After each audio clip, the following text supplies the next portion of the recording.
반갑습니다. 김보은입니다. 자, 이번 시간에는 상대 도수에 대해서 알아볼 것인데요. 자, 지난 시간에 배웠던 내용을 살짝 복습하자면 주어진 자료를 파악하기 쉽게 하려고 처음에 했던 것은 줄기와 잎 그림이었습니다. 기억나시죠? 그래서 줄기를 어떻게 결정할 것인지, 각 줄기 잎이 어떻게 될 것인지. 자, 그리고 나서 이제 구간을 정해서, 즉 일정한 구간의 길이, 계급의 크기가 있죠. 표 형식 나타낸 것이 도수분포표였고요. 도수분포표를 이용해서 히스토그램, 그리고 마지막은 도수분포 다각형까지 공부했습니다. 자, 오늘 배울 상대 도수, 이름에서 그 느낌이 딱 느껴지시죠? 알아보겠습니다. 학습 목표는요, 도수와 그리고 상대 도수의 뜻을 알고 상대 도수를 구할 수 있는 것이 첫 번째 목표가 될 것이고요. 자, 그 다음 중요한 건 이거죠. 우리가 왜 할까요? 상대 도수를 이용해서 자료의 분포 상태를 해석할 수 있는데 어떻게 해석할 수 있는지 그 방법적인 것을 알아보도록 하겠습니다. 첫 번째 도수. 도수가 뭐예요? 자, 계급, 즉 그 범위 혹은 구간에 해당하는 자료가 몇 개 있는지를 수로 나타낸 것이 바로 도수가 되겠죠. 그래서 전체 자료 중에서 특정 계급에 속하는 자료의 개수가 도수였습니다. 기억나시겠죠? 이렇게 표가 이렇게 있고요. 좌측은 계급이 이렇게 막 나뉘어져 있습니다. 그래서 모 이상, 모 미만, 모 이상 미만, 이상 미만 했을 때 특정적인 계급이 있고 이 계급에 해당하는 자료가 몇 개인지를 세워줘서 여기다가 이렇게 수를 적죠. 예를 들어서 만약에 65 이상 70 미만의 도수가 6이다. 그러면은 어딘가에 계급이 65 이상 70 미만이 있고 그 해당하는 계급의 도수가 6이다. 하면은 이 계급에 해당하는 자료의 수가, 개수가 6이구나 라는 것을 말할 수가 있는 거죠. 자, 그래서 다시 한번 정리합니다. 그러면 상대 도수는 도대체 무엇인가? 이렇게 도수 분모표가 있습니다. 전체 자료 수에 대한 각 계급의 도수의 비율. 자, 상대 도수에서 이 상대적이다 라는 말이 있잖아요. 이거는 결국 도수의 비율을 계산해서 나타낸 값이다 라고 보시면 되겠습니다. 예를 들어 여기까지가 우리가 봤던 도수 분포표잖아요. 그래서 60 이상 70 미만, 70 이상 80 미만, 80 이상 90 미만 있다. 각 계급의 도수를 587이라고 합시다. 다 더하면 20이죠. 이때 이 계급의 이 도수의 상대 도수를 구하세요라고 합니다. 그러면은 이 5라는 수가 20이라는 전체 중에서 얼마큼 차지하는지를 비율로 나타내고 싶을 때가 있잖아요. 그럴 땐 어떻게 하죠?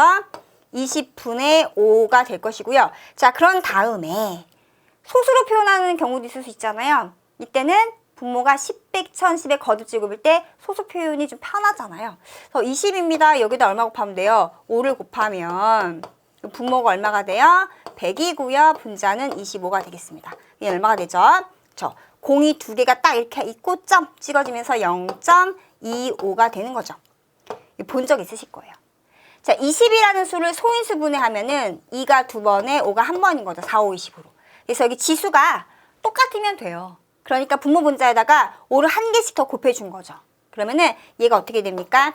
2가 두 개, 5가 두 개가 돼서 2의 지수와 5의 지수가 같으면은 이게 결국 뭐가 돼요? 10의 제곱 이렇게 되는 거니까 100이다 바로 할 수가 있는 거죠. 소수로 빨리 표기치는 방법도 하나 팁으로 알아두시고요. 5를 20으로 나눠도 되긴 하지만요. 그래서 상대 도수는 0.5가 됩니다. 자, 분수로 표현해도 괜찮아요. 이 같은 경우에는 뭐가 될까요? 약분하면은, 그쵸? 4분의 1인 거죠? 4분의 1이라고 써도 되지만, 대체적으로는 소수로 많이 표현을 합니다. 그 다음에 두 번째, 70 이상 80 미만의 도수가 8입니다. 그 말은 20분의 8을 말하는 거니까, 20분의 8, 20분의 8. 얘는 약분하면 얼마 돼요? 5분의 2가 되는 거죠? 그 분모 분자에다 얼마 곱하면 돼요? 그렇죠. 2를 한 개씩 곱하면 되겠죠? 그럼 얘는 얼마 되죠? 10분의 4니까 얘가 뭐가 돼요? 0.4. 그래서 0.4가 나온 것이고요. 이거 이제 지울게요. 자, 그럼 세 번째 거. 20에서 7이 차지하는 비율을 나타내는 게 상대 도수죠. 그래서 20분의 7.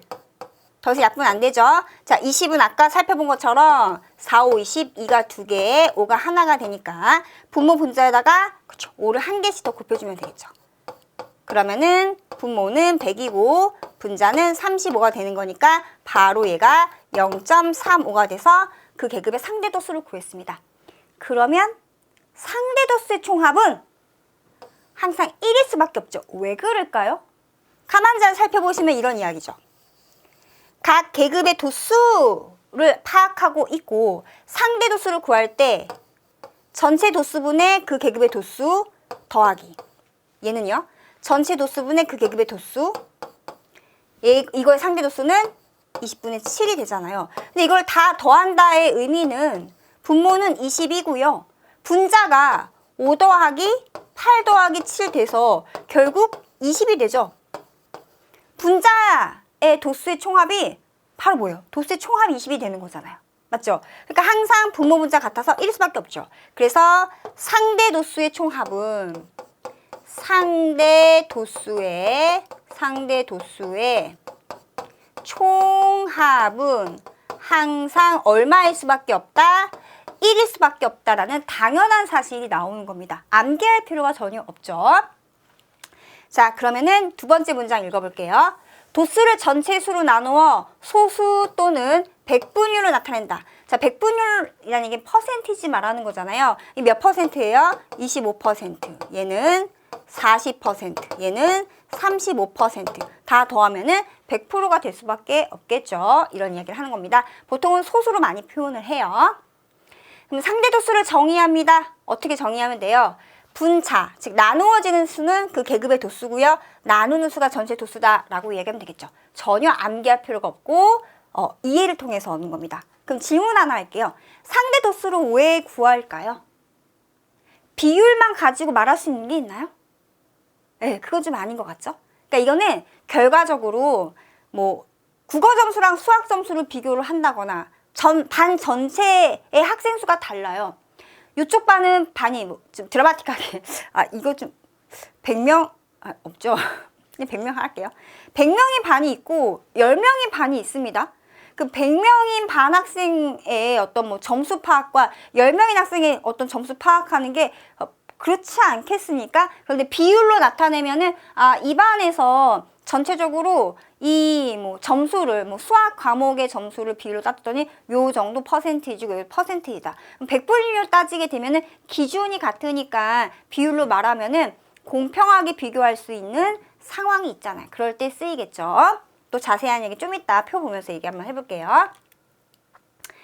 자, 이제 예를 들어서 A반과 B반 학생들의 시험 결과에 대한 도수 분포표가 되겠습니다. 자, 보시는 것처럼 A반은 30명이고 B반은 25명이에요. 그러니까 전체 학생 수가 다르니까 뭔가 비교할 때 있어서 좀 학생 수가 다름이 불리할 때가 있지 않겠습니까? 하지만 특정적인 어떤 색깔이라든지 뭐 특정적인 선호도라든지 특정적인 어떤 뭐에 대한 점수, 값 이런 것들을 비율적으로 얘기하면은 이 반은 짜장면 좋아하는 학생이 10%야. 이 반도 10%야.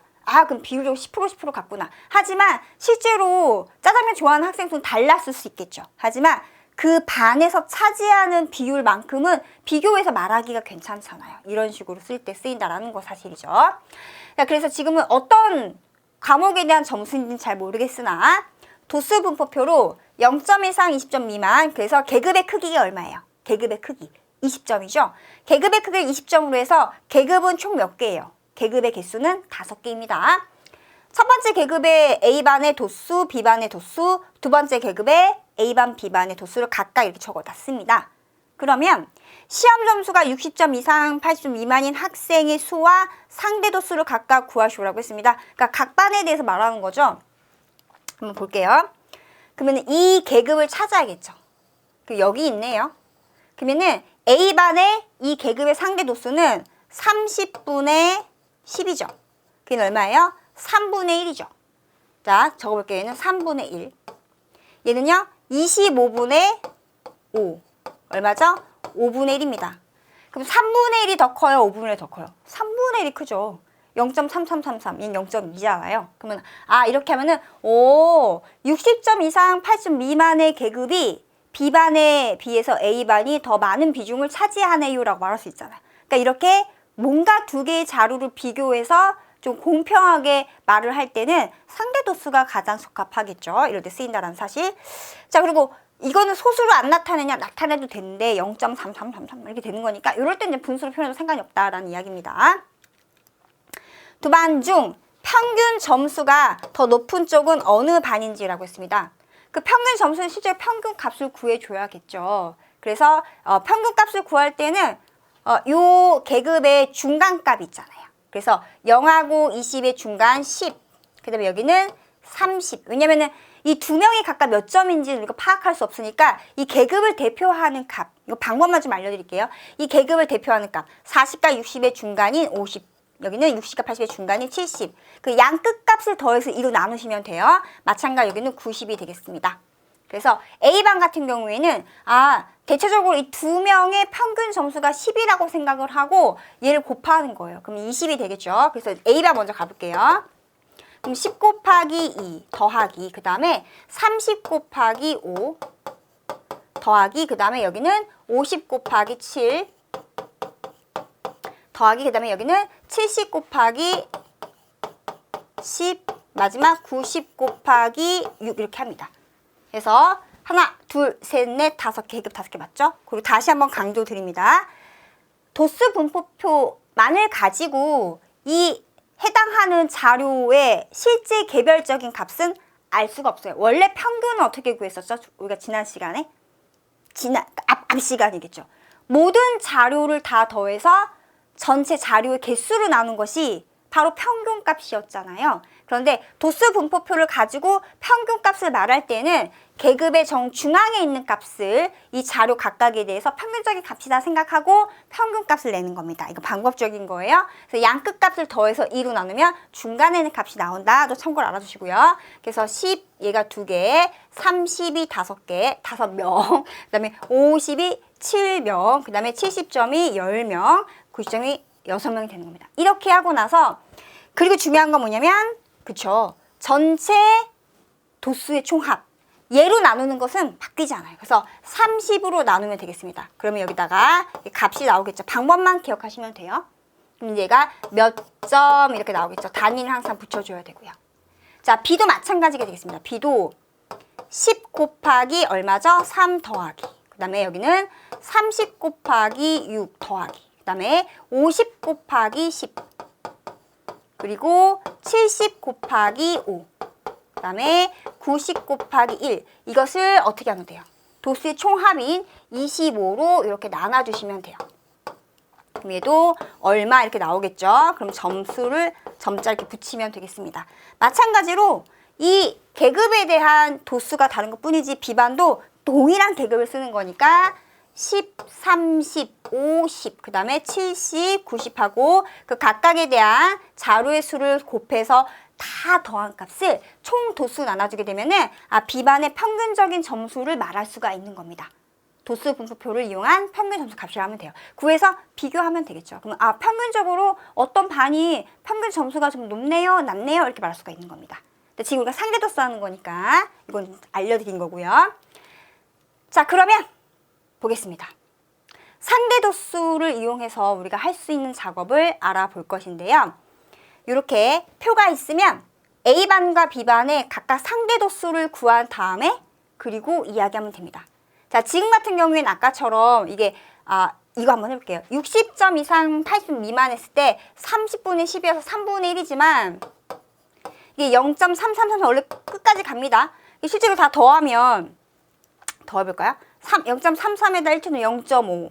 이게 0.5예요. 그리고 여기는 더하면 0.4점. 그리고 0.4, 0.4. 그 다음에 여기 0.4점.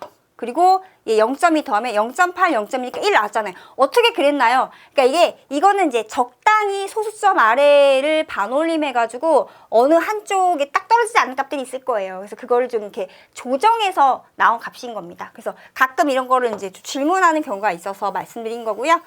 이럴 때를 대비해서 분수로 표현하면 돼요. 딱 떨어지지 않는 값일 때는 여기다 분수를 한번 적어볼게요.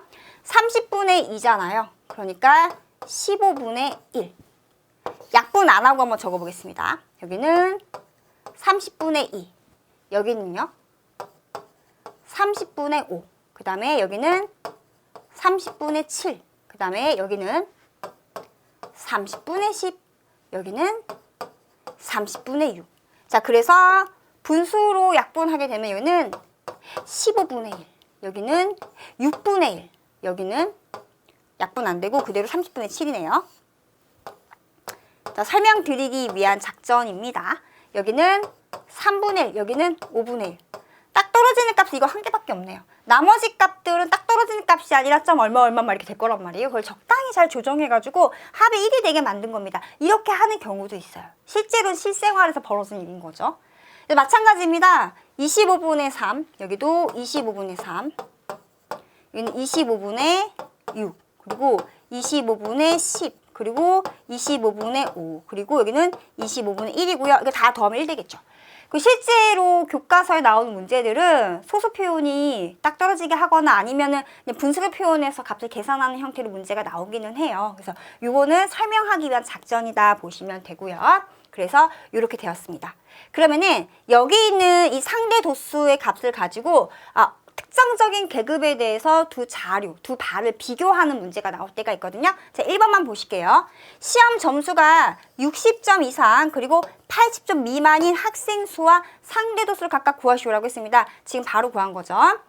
60점 이상 80 미만인 학생 수라고 했습니다. 그러면은 A반은 10명, A반은 10명, 그리고 B반은 5명 이렇게 하고 그 다음에 그때 각각의 상대 도수 구하시오라고 한다면은 상대 도수 A반의 상대 도수는 이라고 하시고요.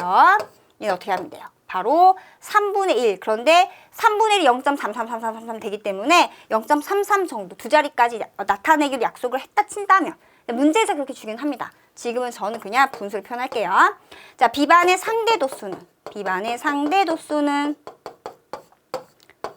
바로 뭐가 됩니까? 요게 되는 거죠. 얘는 25분의 5였으니까 5분의 1 해가지고 이렇게 아까 설명드린 것처럼 그러면은 상대적으로 이 계급은 A반이 더 많이 차지합니다. 비율적으로 0.33이랑 0.1을 비교해도 확실히 말할 수가 있는 거죠. 이럴 때 쓴다라고 보시면 되겠습니다. 이건 아까 설명드렸던 거고요. 자, 그러면 이게 더 중요한 거예요. 상대 도수도 도수분포 다각형으로 표현할 수 있거든요. 방법은 동일해요. 그리는 방법은. 어차피 각 계급에 해당되는 도수를 히스토그램 표현했잖아요. 그럼 상대 도수는 세로축이 뭘로만 바뀌는 거예요. 그렇죠. 세로축이 상대 도수로만 바뀌는 거지 가로축은 바뀌지 않습니다. 그래서 0점에서 20점까지 계급에 해당되는 그 A반과 B반의 상대 도수를 표현하는 거죠. 자, 지금 0.11이 일단은 큰 간격이고요. 몇 등분 했냐면 1, 2, 3, 4, 5, 6, 7, 8, 9, 10, 10등분 했습니다. 왜일까요? 아까 우리가 상대 도수를 소수점 아래 둘째 자리까지 표현했잖아요. 그러니까 0.1 간격을 10등분하게 된다면 바로 이 한 간격이 얼마라는 것을 그렇죠. 0.01이라는 것을 알 수가 있는 거죠. 이것도 방법으로 알고 있어야 돼요. 만약에 이 한 간격을 5등분했다. 그럼 0.1을 5로 나누면 되겠죠. 그러면은 작은 눈금 하나, 작은 간격 하나, 세로 간격의 값을 알 수가 있는 겁니다. 그래서 이 작은 눈금 하나 간격에서 이 높이를 어떻게 구했냐 친다면 0.1 하나를 지금 10등분한 거니까 0.01입니다. 이렇게 구할 수가 있다라는 것도 참고로 알아두시고요. 그러니까 지금 이제 여기 만약에 표를 알고 있다. 계산해서 표를 냈다라고 가정을 하고요. 이 표만 가지고 상대도수 분포 다각형은 어떻게 그릴 것인가? 첫 번째 계급에 대해서 A반은 0.07입니다. 그러니까는 여기서 7칸 올라가면 되죠. 그래서 7칸 올라간 것이 이가 되고요. B반은 0.12니까 0.1에서 2칸 올라간 거죠. 그러면은 이 빨간 선이 누구라는 거? A반이고 그리고 이 파란 선이 B반이라는 것도 알 수가 있는 거죠. 자, 두 번째도 한번 볼게요. 두 번째 A반의 상대도수는 0.17입니다. 자, 그러니까 20 이상 40 미만에서 0.1에서 7칸 더 올라가면 되겠죠. 여기가 바로 0.17이고요. 0.17. 자, 그리고 B반은요. 0.24가 되니까 0.2에서 4칸 올라가서 여기가 B반 0.24. 자, 세 번째, 네 번째, 다섯 번째도 마찬가지로 표현해가지고 점을 찍고 그 다음에 선 연결하는데 이 점을 어디다 찍는다고요? 그렇죠. 이 가로 간격의 정중앙. 그래서 그 자신이 없을 땐 어떻게 하면 돼요? 여기다가 이렇게 직사각형을 하나 그렸다라고 생각을 하고 이거에 윗변의 정중앙점을 잡든가 아니면 40과 60의 정중앙점, 즉 50. 아까 저희가 평균 점수 낼 때 했던 거 기억나시죠? 양 끝값을 더해서 2로 나눈 값. 그렇게 해도 괜찮아요. 여기서 그대로 수직으로 올라가서 0.24랑 만나는 점에다 콕 찍어도 괜찮습니다. 나머지 계급도 마찬가지로 상대 도수를 그런 식으로 정중앙에 점을 찍고 그리고 나서 양 끝에 도수가 0인 것이 있다라고 가정했던 것처럼 상대 도수도 0이 있는 걸로 딱 절반만큼만 움직이면 되죠.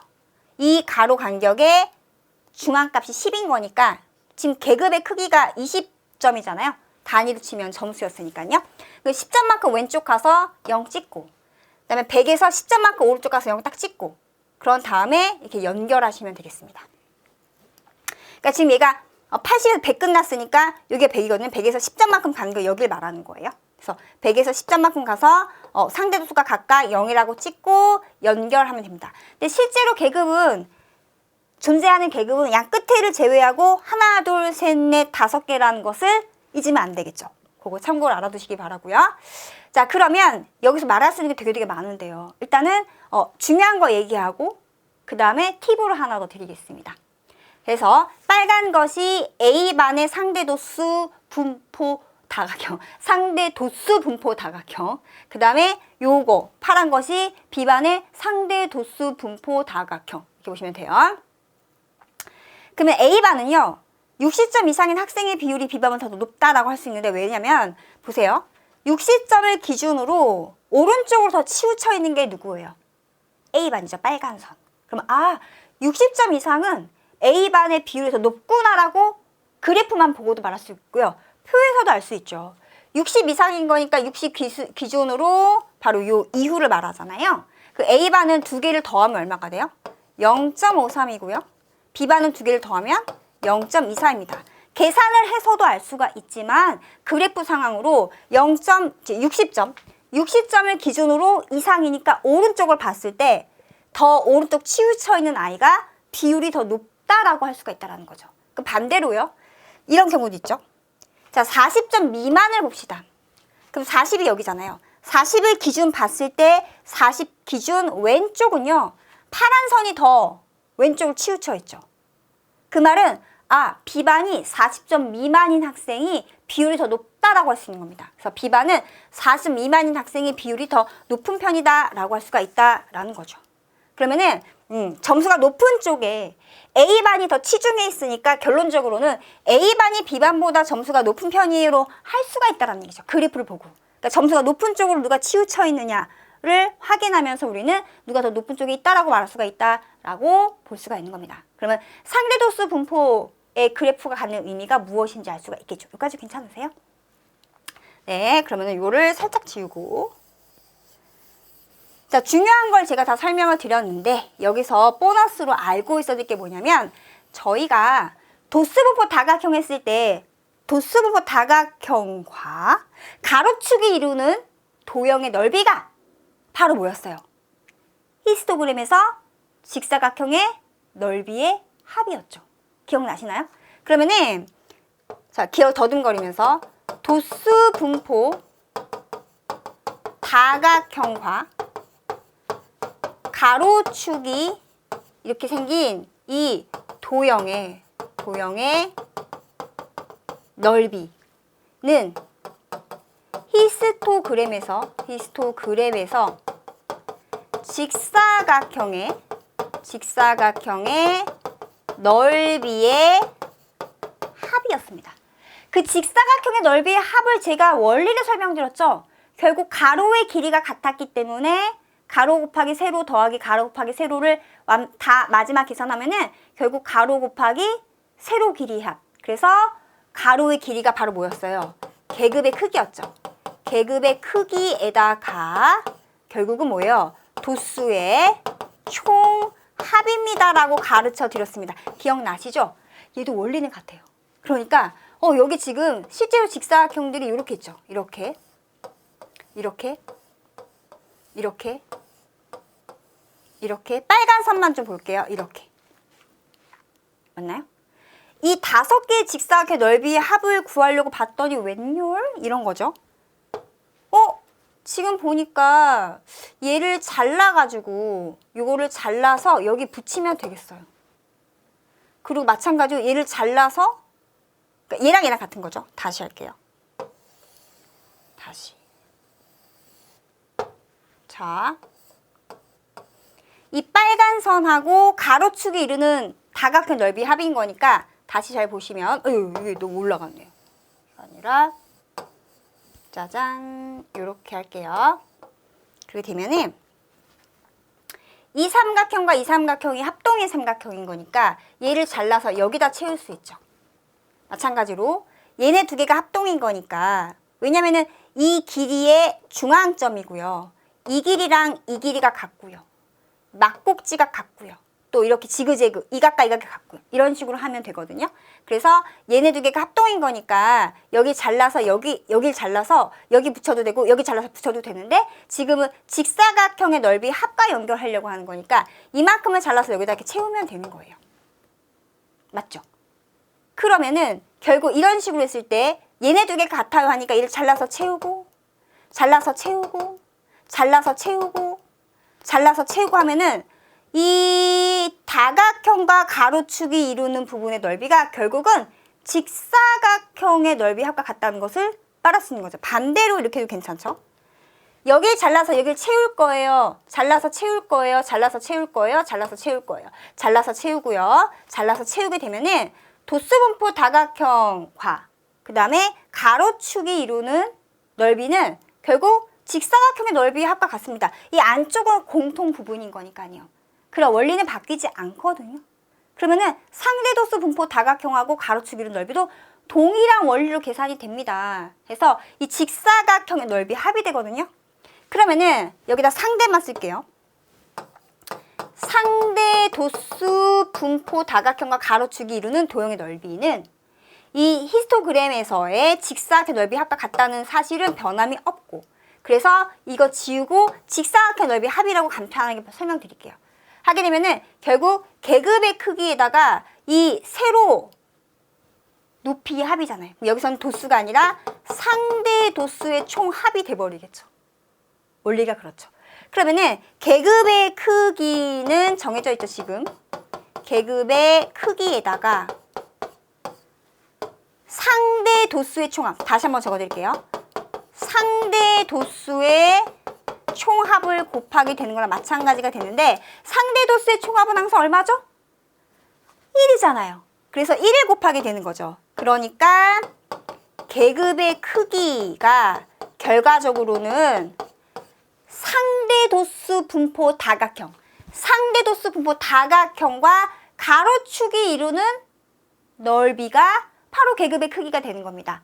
그래서 제가 지난 시간에 그 원리를 자세히 설명드렸고 유도하는 과정을 보여드린 이유가 바로 여기서 한 번 더 설명드리려고 했던 거예요. 그래서 암기하지 마시고요. 원리를 이해하면은 상황에 맞게 쓸 수 있다는 것을 다시 한번 알게 되신 겁니다.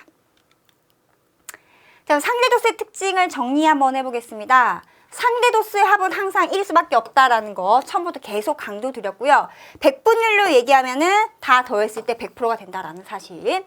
전체 자료의 수가 다를 때 공평하게 자료를 쉽게 비교 가능하기 위해서 상대도수를 쓰는 거고요. 뭐 예를 들어서 두 반의 키 분포라든지 뭐 계급에 대해 차지하는 비중을 말한다든지 이럴 때요.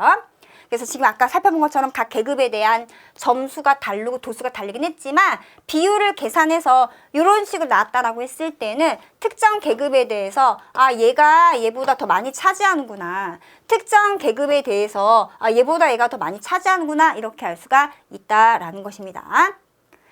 자, 그래프로 표현할 때 파이 그래프, 상대도수 분포 다각형 등에서 유용하다. 뭐 이것만 보시면 돼요. 그래프로 표현할 때는 상대 보수 분포 다각형 등에서 유용하게 쓰인다 정도만 아시면 되겠습니다. 뭐 저거는 이론상인 거니까요. 이것만 보시면 될 것 같아요. 자, 자주 실수하는 개념 정리를 마무리 한번 지어보겠습니다. 상대 도수는 도수를 전체 수로 나눈 비율이다 라는 거. 즉 이게 뭐예요? 도수가 분자고요. 그 다음에 분모가 전체 수. 근데 전체 수를 다른 말로 하면은 뭐라고요? 이것은 네, 도수의 총합입니다 라고 볼 수가 있어야 되겠습니다. 상대 도수의 합은 도수의 합과 다릅니다. 그쵸? 도수의 합은 전체 개수, 상대 도수의 합은 1 또는 100%다 라는 거 전체 다르잖아요. 도수의 합은 전체 개수고요. 상대 도수의 합은 항상 1이거나 100분율로 얘기하면 100%가 되는 거죠. 상대 도수가 크다고 도수가 큰 것은 아니다. 이 말 어떻게 생각하세요? 상대 도수가 크다고 도수도 큰 것은 아니다. 왜 그럴까요? 전체 자료의 수에 따라서 달라질 수가 있는 거죠. 상대 도수는 비율인 거죠. 그쵸? 그래서 각 계급의 상대 도수가 크다라고 해서 반드시 그 계급의 도수가 크다 볼 수는 없습니다. 전체 도수에 따라서 달라지기 때문에 그럽니다. 예를 들어 극단적으로 전체가 10이고 그 해당하는 계급의 수가 만약에 뭐 2가 있었습니다. 그럼 이거는 0.2라는 상대 도수가 되겠죠? 자, 이번에는요. 100분의 그 다음에 뭐 10 볼게요. 그러면은 얘는 상대 도수가 0.2고요. 얘는 상대 도수가 0.1이죠. 그럼 만약에 이거 안 보고 여기만 봤다 칩시다. 상대 도수가 0.2가 더 크니까 이 계급의 도수가 이 계급의 도수보다 크다라고 해야 되는데 이 도수는 이죠. 전체 10명 중에 2명이었고 얘는요. 100명 중에 10명인 건데요. 10명이 더 많잖아요. 그러니까 상대 도수가 크다라고 해서 도수가 크다라고 할 수는 없다. 이렇게 바뀔 수가 있잖아요. 그래서 상대 도수는 우리가 비율을 가지고 말을 하는 거기 때문에 그거에 따라 도수를 함부로 말할 수는 없다는 거죠. 4번입니다. 상대 도수는 전체 개수를 몰라도 구할 수가 있나요? 아니죠. 상대 도수는 무조건 전체 개수를 알아야지만 구할 수가 있는 겁니다. 5번입니다. 상대도수도 그래프로 표현할 수가 있다. 이거 맞을까요? 상대도수 그래프. 그렇죠. 상대도수 분포 다각형으로 표현할 수 있습니다. 파이 그래프라는 얘기는 차지하는 비율로 나타내는 그래프가 되는데요. 지금 교과서 개념에서는 이게 많이 나오니까 알아두시고요. 저건 참고사항으로 그냥 알아두시면 된다라는 이야기가 되겠습니다. 자, 이렇게 해서 중요한 내용을 좀 더 살펴봤고요. 여러분 이제 저희가 여기까지 해서 그 자료를 표현하는 방법에 대해서 그리고 상황에 따라서 무엇을 이용하는지를 이야기를 했다라고 보시면 되겠습니다. 평균 구하는 것부터 표를 이용해서 자료를 나타내는 방법, 그리고 오늘은 어떤 두 가지의 자료를 비교하기 위해서 비율적으로 말한 상대 도수까지 봤다고 보시면 되고요. 여기까지 잘 정리하시고 다음 강의 시간부터는 도형으로 넘어가도록 하겠습니다. 제가 또 차근차근 모든 꿀팁을 방출해 드릴 것이니까 다음 시간에 만나 뵙도록 하겠습니다. 고생 많으셨습니다.